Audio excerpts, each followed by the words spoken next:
नमस्कार दोस्तों, शिव पुराण में आपका बहुत बहुत स्वागत है। आज हम लोग पढ़ने वाले हैं शिव पुराण की विद्वेश्वर संहिता का 15वां अध्याय देश, काल, पात्र और दान का विचार। तो चलिए शुरू करते हैं। ऋषियों ने कहा, समस्त पदार्थों के ज्ञाताओं में श्रेष्ठ शुद्ध जी हमसे देश, काल और दान का वर्णन करें। देश का वर्णन शुद्ध जी बोले, अपने घर में किया देवयज्ञ शुद्ध ग्रह के फल को देने वाला है। गौशाला का स्थान घर में किए गए देवयज्ञ से 10 गुना, जबकि जलाशय का तट गौशाला से 10 गुना है।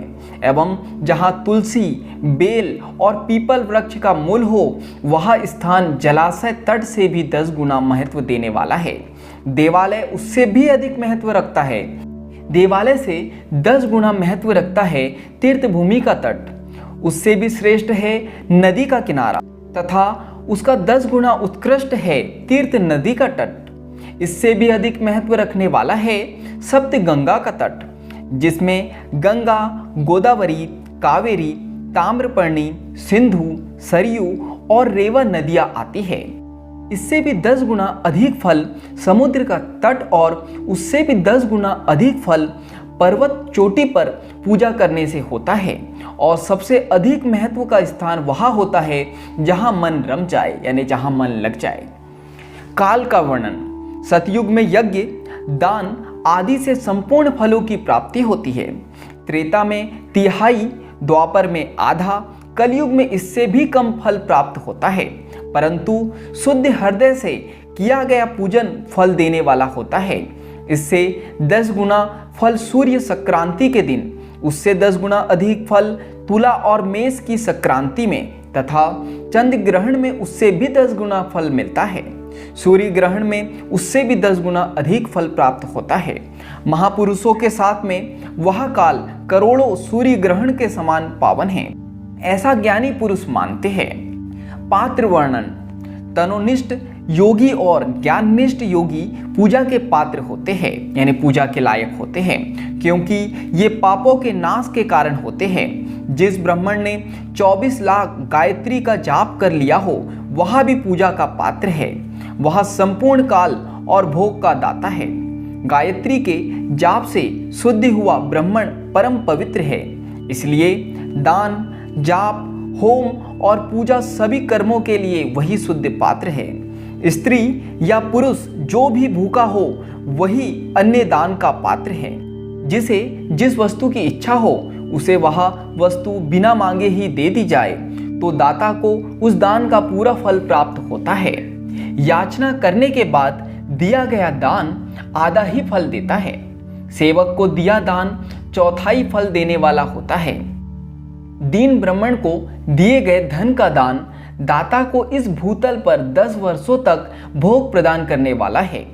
वेद वेता को दान देने पर वह स्वर्गलोक में देवताओं के वर्ष से 10 वर्षों तक दिव्य भोग देने वाला है।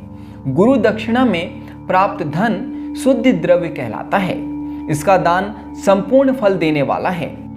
क्षत्रियों का शौर्य से कमाया हुआ, वैश्यों का व्यापार से आया हुआ और शूद्रों का सेवा वृत्ति से प्राप्त किया धन उत्तम द्रव्य है।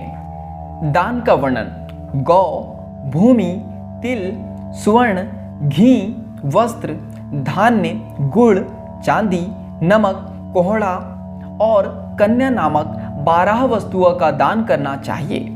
गोदान से सभी पापों का निवारण होता है और पुण्य कर्मों की पुष्टि होती है।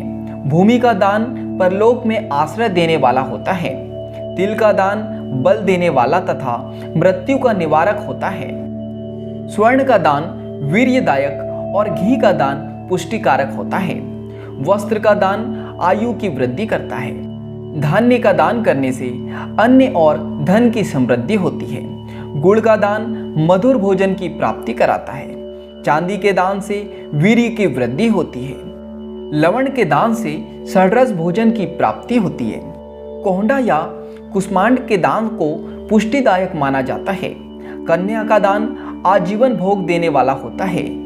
जिन वस्तुओं से श्रवण आदि इंद्रियों की तृप्ति होती है, उनका सदा दान करें। वेद और शास्त्र को गुरुमुख से ग्रहण करके कर्मों का फल आवश्यक मिलता है। इसे ही उच्च कोटि की आस्तिकता कहते हैं। भाई बंधु अथवा राजा के भय से जो आस्तिकता होती है वह निम्न श्रेणी की होती है। जिस मनुष्य के पास धन का अभाव है यानी धन की कमी है, वह वाणी और कर्म द्वारा ही पूजन करे। तीर्थ यात्रा और व्रत को शारीरिक पूजन माना जाता है। तपस्या और दान मनुष्य को सदा करने चाहिए। देवताओं की तृप्ति के लिए जो कुछ दान किया जाता है वह सब प्रकार के भोग प्रदान करने वाला है। इससे इस लोक और परलोक में उत्तम जन्म और सदा सुलभ होने वाला भोग प्राप्त होता है। ईश्वर को सब कुछ समर्पित करने एवं बुद्धि से यज्ञ व दान करने से मोक्ष की प्राप्ति होती है। तो यहाँ पर शिव पुराण की विद्वेश्वर संहिता का 15वां अध्याय समाप्त होता है। आज के लिए इतना ही। धन्यवाद।